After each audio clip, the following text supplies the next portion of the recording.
তোমার শান্তি ভাবি কল দিচ্ছে, লাউড স্পিকারটা অন করে তারপর কথা বলো। হ্যালো, আমার তো বিশ্বাসই হচ্ছে না। কি বিশ্বাস হচ্ছে না শান্তি ভাবি? আপনার কোমরে যেখানে একটা তিল আছে ঠিক সেখানে আমারও একটা তিল আছে। আপনি কি জানেন উপরওয়ালা যার সাথে যার লিখে রাখে তার সাথে কিছু না কিছু মিল রাখে? আপনি হাসছেন কেন? আমি জানি শান্তি ভাবি আপনি অনেক চালাক। আপনি ঠিক ঠিক জানেন আমার বউ লাউড স্পিকারে সব কথা শুনতেছে। প্র্যাঙ্ক করার পাঁচটা প্রে হলো গেল না।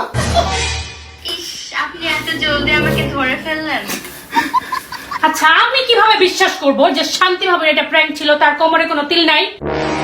ভাবি, আমার কথায় বিশ্বাস না করলে আপনি ভাইয়াকে জিজ্ঞেস করেন। তিনি খুব ভালো করে জানে আমার কোমরে কোনো তিল নেই। কও শান্তি ভাবির কোমরে তিল আছে কি নাই? নাই নাই। আমিও জানতাম জান শান্তি ভাবির কোমরে আসলে কোনো তিল নাই। আমি শুধু শুধু তোমার সন্দেহ করি। তুমি শুনতে করে মজা। भगवान